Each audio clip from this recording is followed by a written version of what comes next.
Hei ja tervetuloa uuteen videoon.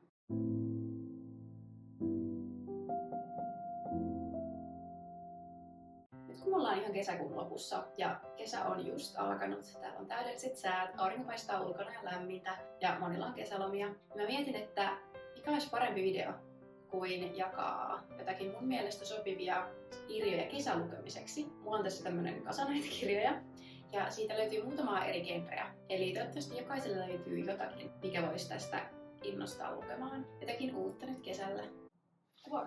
Ensimmäinen kirja, mitä mä ajattelin suositella, on mun yhden nuoruusajan lempparikirjailijan kirja. Ja se on Estelle Maskameen Joku sinun kaltaisesi, joka aloittaa tämmöisen Mila-nimisen trilogian. Kuten kannesta näkee, tää on tosi kesäinen ja sopii kesälomalle todella hyvin luettavaksi. Tuosta sarjan nimestä päätellen tämä kirja ja koko tämä kirjasarja kertoo Milasta, joka muuttaa Los Angelesista Tennesseeihin. Mä en tiedä, pitäisikö mun lukea tää takakansi. Eli tämä kirja kertoo Milasta, joka on 16-vuotias ja hän asuu Los Angelesissa. Kuitenkin hänen isänsä on kaikkien tuntema filmitähti, jonka seuraavan hittirakon ensi-ilta lähestyy. Ja sitten tämä lehdistö on myös Milan kimpussa ja pieni lipsahdus aiheuttaa valtavan mediakohun. Tästä syystä Mila saa lähteä kesäksi tätinsä luo Tennesseeihin kauas paparazzien kameroista. Eli tässä kirjassa tämä miljöö on pikkukaupunki, tämmöinen amerikkalainen country maaseutu. Mila on hädintuskin ennättänyt purkaa laukkunsa, kun hän jo ottaa yhteen paikallisen pormestarin pojan Blakein kanssa. Ärsyttävän ylimielinen Blake tietää tarkalleen, mikä saa Milan raivostumaan. Toisaalta Blake tietää myös, millaista on elää julkisuuden valokeilassa. Voisiko vihamiehistä tulla ystävät tai enemmänkin?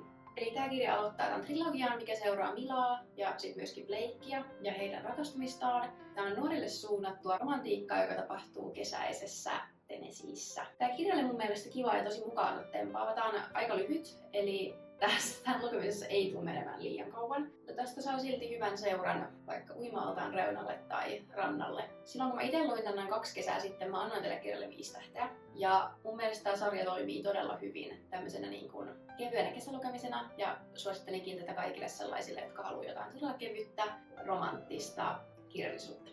Seuraavaksi mä haluan suositella teille ihan mun yhtä uutta lempparia, joka on tää Joka ikinen kesä Carly Fortuneilta, josta on nyt itse asiassa tullut just Amazon Prime-sarja myös. Tän mä luin itse asiassa just ennen juhannusta mökillä, joka osoittaa tälle kirjalle ihan täydelliseksi lukupaikaksi. Tässä kirjassa kerronta tapahtuu 2 eri aikajanassa, eli on nykyisyys, jossa nämä päähenkilöt on noin 30-vuotiaita, ja sitten on menneisyydessä, missä he ovat lapsia, ja siellä menneisyydessä seurataan, kuinka tämä kirjan päähenkilö Persephone, eli Percy, tapaa hänen elämän rakkautensa Samin. Tässä käydään läpi heidän 6 eri nuoruuden kesälomaa, jossa tämä Percy hänen vanhemmille kanssa muutti kesäksi aina mökille sinne Samin perheen naapuriin. Tässä kirjassa on tällainen, että 6 nuoruuden kesää Percy ja Sam olivat erottamattomat, kunnes yksi virhe muutti kaiken. 10 vuotta myöhemmin unenomaisten kesien muisto on edelleen niin kipeä, ettei Percy halua antaa sydäntään kenellekään, kunnes hänen on palattava järvelle Samin äidin hautajaisiin.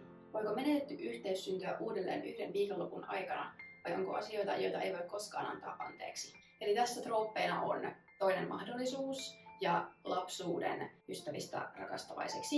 Mutta tämä on ihanan semmoinen niinku haikea rakkauskirje kesälle. Ja tässä on jotenkin kuvattu nämä hahmot tosi hyvin, ne tuntuu aidoilta.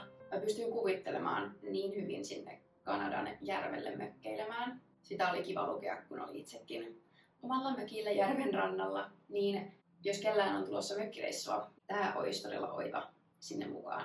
Ja mä annoin tällekin kirjalle, kun mä luin tän, niin 5 tähteä. Eli suuri suositus. Seuraavaksi mä vaihan vähän genreä. Eli mun 3. suositus on The Inheritance Games, joka on myös nyt suomennettu, ja se on Salainen perijätär Jennifer Lynn Barnesilta. Mä itse oon lukenut tämän trilogian vaan englanniksi ja mulla on nää englanniksi, mutta uskon, että toimii myös ihan hyvin suomeksi, jos tykkää lukea enemmän suomen kielellä kuin englanniksi. Tää on myös romantiikkaa, mutta tässä painotetaan enemmän tämmöistä niinku mysteeriä ja arvoitusten ratkomista. Ja sen takia mä itse tykkäsin lukea tämän itse asiassa myös kesällä, koska tämä kirja veti mua puoleensa eri tavalla kuin pelkkä normaali romantiikka. Eli ei ole todellakaan mikään thrilleri, murhamysteeri, vaan hahmot on nuoria aikuisia, tai no teinejä, ja he ratkoo mysteereitä tällaisessa isossa kartanossa. Tässä kirjassa meidän päähenkilö on Avery, joka yllättäen perii tosi ison summan rahaa kuolleelta miljardööriltä. Sitten tässä kirjan pointtina on se, että jotta Avery saa ton perinnön, eli ne kaikki rahat, niin hänen täytyy muuttaa tällaiseen isoon kartanoon, jonka hän on myös perinyt. Mutta sitten siellä kartanossa asuu tämän kuolleen miljardöörin lapset sekä heidän lapsensa, jotka ovat kaikki yllätys poikia.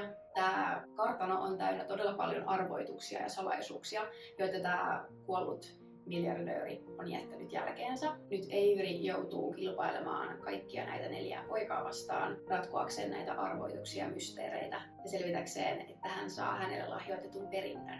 Mun mielestä tämä toimi tosi hyvin. Tässä oli arvoituksia ja salaisuuksia, mitä mä en itse arvannut, että miten ne ratkotaan. Ja tämä oli jotenkin tosi nokkelasti kirjoitettu. Tässä on rakkauskolmio Averyn ja 2 veljeksen välillä, mutta mun mielestä mä en itse ole yleensä kolmiodraaman fani todellakaan.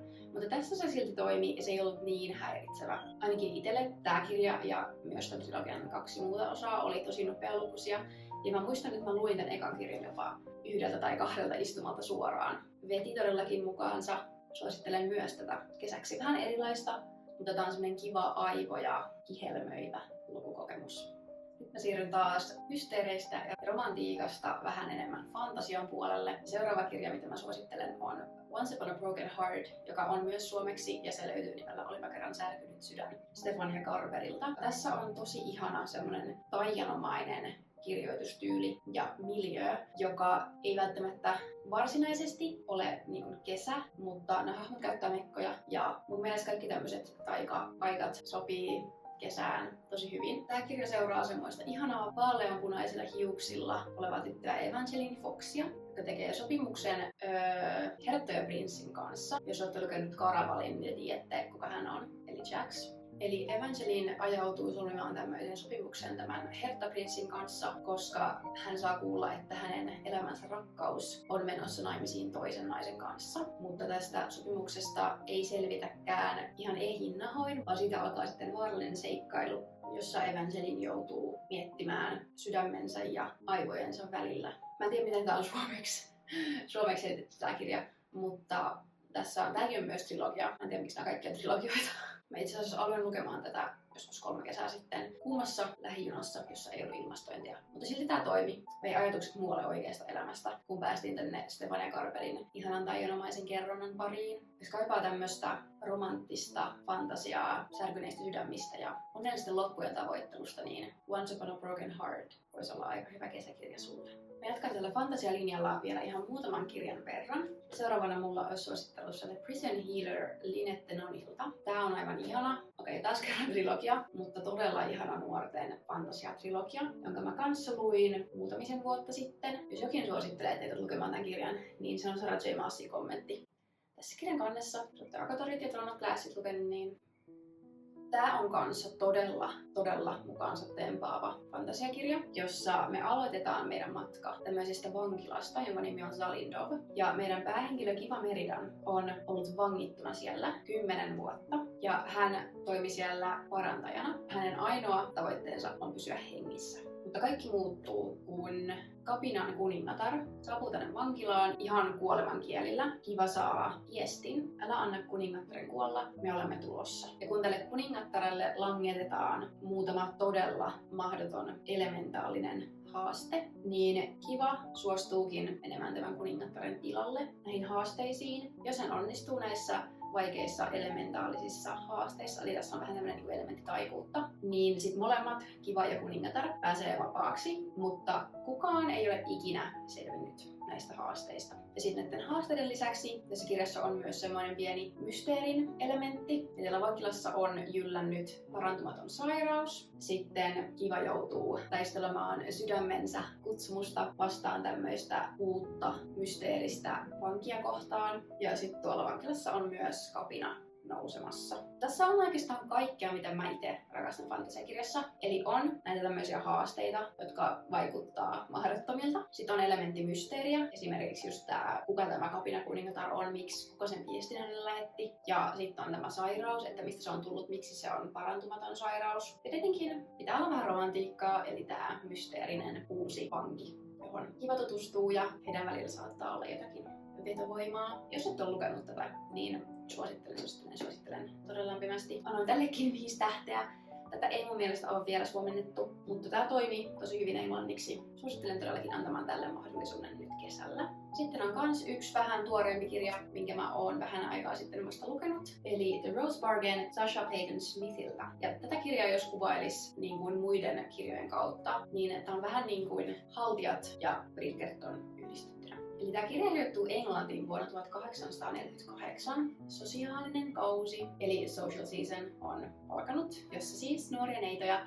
naitetaan ja heille yritetään etsiä aviomiehet. Mutta tässä onkin se twisti, että heidän täytyy ensin solmia maagiset sopimukset heidän kuolemattoman kuningatar Morien kanssa. Hän on siis ihmisten haltija kuningatar. Ja meidän päähenkilö Lady Ivy Bentonin kausi alkaakin yllätyksellä, sillä tämä kuningatar julistaakin, että tällä hetkellä naimaiässä olevat tytöt voivat osallistua kilpailuun hänen poikansa prinssi Bramin kädestä. Eli tässä tulee tämmönen selection, jos olette lukenut valintasarjan, niin myös se semmoinen, että naiset kilpailee prinssin naimisesta. Sitten taas ne on haltijoita, tämä kuningatar ja prinssi. Tässä pointtina on se, että nämä kaikki tytöt ja ihmiset on vähän köyhiä. Se kuka menee tämän prinssin kanssa naimisiin, niin se voisi pelastaa sen perheen elämän. Tässä kirjassa on, mitä itse tykkään, niin tämmöisiä haasteita, mistä pitää selviytyä. Jotkut tytöistä on joutuu lähteä kotiin, jotkut taas jatkaa eteenpäin. Sitten tällä prinssi Bramilla on myös veli, prinssi Emmetti. Eli tässä on tämmöinen pieni kolmiodraaman mahdollisuus, jos niin voi sanoa, mutta romantiikkaa on. Tästä kirjasta teki tosi mielenkiintoisen se, että tässä on koko ajan semmoinen pieni epävarmuus, esimerkiksi niin kuningattaren aikeita kohtaan, näiden prinssien tunteita kohtaan. Että saa koko ajan olla ihan varpasillaan, kun tätä lukee. Tykkäsin itse todella paljon, annoin tällekin 5 tähteä. Tämä on näköjään aika tämmönen jatkuva teema, mutta kuten kannesta näkee, ihan on pinkki, tosi kesäinen väri. Tässä on niinku semmoinen kevyt seurapiirielämän fiilis, mutta sitten myös näiden haltijoiden kautta vähän semmosia niin kuin synkempiä salaisuuksia, mitä tässä selvitellään. Kans tämmönen tosi monipuolinen kirja, mikä voisi viihdyttää varmasti nyt kesällä. Ja no miksei ihan milloin vaan. Viimeinen tämmönen fantasiaan kääntyvä kirja, mitä mä suosittelen nyt kesäksi, on Camilla Taipalveden Lady Clementine and the Tears of Hathor. Camilla on aivan ihana. Hänet voi varmaan tunnistaa kirjasomesta, varsinkin Kirjakramin puolelta. Ja tää oli hänen esikoiskirjansa. Ja mä luin tämän kirjan nyt tässä loppukeväästä alkukesästä. Yllätyin, miten paljon mä tykkäsin tästä kirjasta. Ja tää aloittaa sarjan, jonka nimi on The Extraordinary Treasure Hunters. Tässä kirjassa seurataan meidän päähenkilö Lady Clementinea, jonka isä on tämmöinen tutkimusmatkailija kautta aarteiden etsijä, joka matkustaa tosi paljon. Tää sijoittuu vähän samantapaiseen maailmaan kuin toi Rose Bargain, eli tässä on seurapiirielämä ja naisten oletetaan menevän naimisiin tietyssä iässä just tämmöisen seurapiirikauden aikana. Mutta Lady Clementine ei halua tyytyä tähän yhteiskunnan asettaman rooliin, vaan hän haluaa elämältään vähän enemmän ja seurata isänsä jalanjäljissä matkustelun ja aarteiden etsinnän pariin. Ja tässä kirjassa on kivasti 2 eri lokaatiota, eli meillä on tää Englanti, mistä kaikki alkaa, ja sitten tässä matkustetaan Egyptiin, missä tää aarteen etsintä tapahtuu. Tässä kirjassa on näin, että kun Clementinin isä katoaa yhtäkkiä hänen Egyptin matkallaan, Clementine lähtee toteuttamaan salaista tehtävää, jonka kuningatar Victoria on hänelle antanut. Eli hänen täytyy löytää hänen isänsä sekä mystinen Tears of Hathor, eli Hathorin kyyneleet, jolla pitäisi olla legendan mukaan parantavia voimia. Lady Clementine ei kuitenkaan lähde tälle matkalle yksin, vaan hänen seuranaan on Mr. William Hunt. Ja hän on Clementinin isän tapaan myös aarteen etsijä, eli tämä matka on hänelle tuttu. Kirjassa on seikkoja, minkä takia juuri he 2 lähtevät tälle matkalle, mutta se selviää lukemalla. Tästä kirjasta mielenkiintoisin teki se, että tässä yhdistetään tällainen perinteinen seurapiiri Englanti miesvaltaiseen aarteen etsintäalaan, johon kuitenkin sitten meidän päähenkilönainen Clementine pääsee mukaan ihan kuningattaren suostumuksella. Tässä kirjassa kuvataan tosi hyvin myös esimerkiksi rasismia, monikulttuurisuutta ja kuinka yhteiskunta ei välttämättä hyväksy sitä, kuka sä oikeasti olet. Clementine on ihan vahva päähenkilö, joka todellakin ajaa naisten etuja tässä vanhemmassa miljöössä, ei pelkää lievä käsiään ja ryhtyy ihan samoihin hommiin kuin miehetkin ja osoittaa, että naiset pystyvät ihan niin vaan. Tykkäsin tosi paljon. Tässä on myös romantiikan elementtejä. Vaaroilta ei todellakaan säästytä. Tässä on ihanan tapahtumarikkaita kohtauksia, varsinkin meidän matkalla Englannista Egyptiin. Ne selviää sitten kun luen. Suosittelen todellakin lukemaan, tarttumaan tähän kirjaan. Niin jos sellainen Indiana Jones-mainen seikkailu kiinnostaa, niin tämä voisi olla nyt tosi hyvä sulle. päätän tämän videon nyt mun 3 urheiluromantiikkasuosituksella, jotka on mun 3 lempparikirjailijalta. Ekana on The Grand Effect Elle Kennedyltä. Ja Elle Kennedyhän on kirjoittanut sen tosi suositun Off Campus-sarjan, jonka ensimmäinen kirja on The Deal, joka on jääkiekkoromanssi. Ja tämä kirjasarja, tämä kirja aloittaa trilogian, joka seuraa sen Off Campus-sarjan hahmojen lapsia. Eli tämän kirjan päähenkilö on The Dealin parin lapsi. Kaikki nämä, ja tämän kirjasarjan nimi on siis Campus Diaries. Nämä on kaikki tosi ihanan semmosia kevyitä, tosi mukaansa tempaavia, hauskoja, on hyvää vitsailua hahmojen välillä, on kuumaa romantiikkaa. Niin tämä on oikeastaan aika täydellinen sarja. Tässä kirjassa seurataan Gigi Grahamia. Hän haluaa päästä naisten jääkiekkomaajoukkueeseen ja voittaa olympiakultaa jääkiekossa. Mutta jotta hän pääsee näihin tavoitteisiin, niin hänen täytyy parantaa hänen pelaamistaan ja hän tarvitsee siihen apua Luke Ryderilta. Ryder on näiden Ryder-yliopistoon, niin hän on sen jääkiekkojoukkueen uusi kapteeni. Vähän semmonen kylmähkö, vähän niin kuin grumpy, niin Gigin täytyy sitten pyytää häneltä apua. Eli tämä kirja kertoo heistä 2 ja heidän rakkaustarinastaan. Tämä oli 5 tähden kirja, niin kuin tämän sarjan 2 seuraavakin osaa. Ja sanoisin jopa, että vaikka tämä oli tosi hyvä, 5 tähteä, niin mä suosittelen jatkamaan myös niihin sarjan muihin osiin, oli kans 5 tähteä. Todella hyvää. Siis Elle Kennedy kirjoittaa niin moniulotteisia ja aitoja hahmoja, jotka ei tunnu tekstiltä paperilla näitä lukee, vaan ne kaikki vitsit, hahmojen kemia, ystävyyssuhteet, kaikki on niin hyvin tehty. Se vaan niin kuin ainakin mut vetäsi ihan mukaansa. Muistan, että silloin kun mä luin tämän joskus kans pari vuotta sitten, luin tämän tosi nopeasti. Mulla oli vaan hauskaa tämän kirjan parissa, kuten kaikkien muidenkin Elle Kennedyn kirjojen parissa on ollut. Toiseksi viimeisenä mä suosittelen Liston Forden Mile Highta, joka aloittaa tämmöisen Windy City-sarjan, jossa seurataan erinäisiä urheilijamiehiä ja heidän rakkaustarinoitaan. Tässä ensimmäisessä kirjassa meidän päähenkilö Ias on Chicagon jääkiekkojoukkueessa ja sitten hänen vastaparinsa on Stevie, joka toimii heidän joukkueen lentoemäntänä. Eli tää on ainakin semmonen aika uniikki pari, eli on jääkiekkoilija ja lentoemäntä. Siis mulle tää toiminta oli eka kirja, minkä mä ikinä lukenut Liston Fordelta. Mä en ole varma, onko häneltä tullut ennen tätä sarjaa muita kirjoja. Itse en ainakaan ollut kuullut. Mä yllätyin, kuinka Elle Kennedy-maisesti hän kirjoittaa. Eli tosi semmoisia niin kuin aidonoloisia hahmoja, jotka vois ihan hyvin olla oikeita ihmisiä. Heidän kaikki niin kuin puheet ja ihmissuhteet vaikuttaa ihan todellisilta, niin tätä oli tosi kiva lukea vähän niin kuin reality-sarja, jos niin voi sanoa, kirjamuodossa. Ja no sitten tässä kirjan pointtina on se, että tämä Sanders on vähän semmoinen diivamies ja Stevie ei oikein kestä tätä Sandersin ylimielistä asennetta, mutta sitten jotenkin vastakohdat alkaa viehättää ja kun he joutuu koko ajan olemaan toistensa seurassa siellä lennoilla, niin sitten kipinät lähtelevät lentoon. Tässä oli kans tosi semmosia niin kun tunteellisia kohtauksia, itkin muutaman kerran kun luin tän. Ja itse asiassa silloin kun mä luin tän toissa kesänä, mulla oli menossa aika paha lukujumi. Silti tää kirja vähän jotenkin niin auttoi mua ponnistamaan ylös siinä lukujumin kuopasta. Suosittelen tätä todella lämpimästi. Viimeinen kirja, jota mä tältä videolla suosittelen sulle täydelliseksi kesälukemiseksi, on Ali Hazelwoodin Deep End, jonka mä luin 2 juhannusta sitten. Oikeesti wow, tää kirja ei ollut yhtään sitä, mitä mä odotin. Mä oon lukenut Ali Hazelwoodilta ennen tätä esimerkiksi Rakkaushypoteesin, joka oli tosi hyvä. Mutta sitten tässä olin kuullut erinäisiä palautteita tästä kirjasta. Jotkut sanoi, että oli tosi hyvä. Jotkut taas sanoi, että BDSM-asiat oli vähän outoja tässä. Tai että oli liian vähän tai oli liikaa. Mä menin jotenkin ihan vähän silleen oudoilla fiiliksillä lukemaan tätä kirjaa, mutta tää yllätti mut todella paljon siinä, että kuinka mä rakastuin tähän ja näihin hahmoihin ja tähän tarinaan. Tää on kanssa urheiluromantiikkaa yliopistosta, jotka sitten tämmöisen yhtenäisen mielenkiinnon kohteen saattamana päätyvät yhteen. Ja meidän päähenkilö on Scarlett Vandermeer, joka on uimari. Ja tällä hetkellä tässä kirjan alussa hän keskittyy lääkikseen pääsyyn, koska hän on parantumassa liikuntaonnettomuudesta, joka melkein lopetti hänen uimisuransa. Hänellä ei ole aikaa suhteille, tai niin hän ainakin sanoo itselleen. Ja sitten meidän romanttinen pari on Lukas Blomqvist, joka on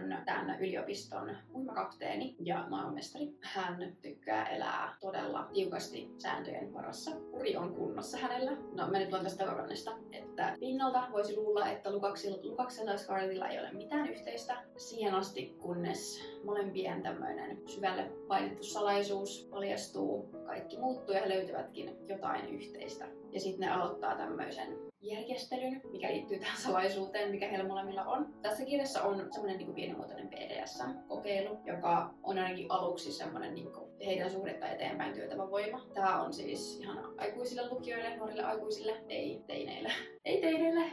On sille aikuista kontenttia tässä. Mutta näiden hahmojen jotenkin niinku vahvuudet ja sit heikkoudet silleen täydentää toisiaan ja he auttavat toistensa haasteissa. Jos mä nyt osaan selittää tätä hyvin. Mä imasin tän silloin juhannuksella ihan siis muutamalla lukukerralla. Mulla oli tosi vaikea lopettaa tän lukemista. Tää oli vaan niin hyvä ja niin hyvin kirjoitettu. Näiden kahden niinku se kemia on ihan tajuton, että miten mä en ymmärrä, miten Ali Heisel voidaan osata kirjoittaa jotain näin hyvää. Ihan vaan niin kuin sanoilla paperille. Suosittelen. Taas kerran 5 tähteä. Miljoona tähteä. Oikeesti tää on mun lempikirja Ali Heiselwoodilta. Yksi mun lemppari urheiluromantiikkakirja, mikä on ikinä kirjoitettu. Vaikka noin El Kennedyn jääkiekkoromanssit on superhyviä, niin tää on vähintäänkin niiden tasolla myös. Deep End sopii tän. Varsinkin kesällä pääsee uimaan järveen tai mereen tai uima-altaaseen, niin tässäkin uidaan. Tää on nyt mun tämmöinen, miten mä yhdistän tämän kirjan kesään. Ja sit kans, että mä aloitin niitä juhannuksella. Niin no, juhannus meni jo, mutta ei se haittaa. Se on vielä jäljellä. Sä voisit kans tarttua tähän kirjaan. Ehkäpä. Siinä oli nyt mun kaikki kirjasuositukset, mitä sä voisit lukea tänä kesänä. Jos oot lukenut jonkun näistä tai joku alkoi kiinnostamaan, niin mielellään voit kommentoida sen alas. Olisi kiva kuulla. Ja jos on joku kirja, mistä et oo vielä ikinä edes kuullut, niin sekin olisi tosi kiva kuulla. Koska musta tuntuu, että kirjat, mitä mä itse tuppaan lukemaan, on aika silleen yleisesti kirjasomessa niin jo pyöriviä ja mainittuja. Toivon, että nautit tästä videosta ja tästä tuli sulle jotenkin jotain lukuintoa kirjojen suositteluista. Itse tykkäsin joka ikisestä. Voin todella lämpimästi suositella jokaista kirjaa, minkä mä sulle tässä videossa mainitsin. Mä toivotan sulle nyt hyvää kesää, ihania lukuhetkiä ja nähdään taas joskus uudessa videossa. Hei hei!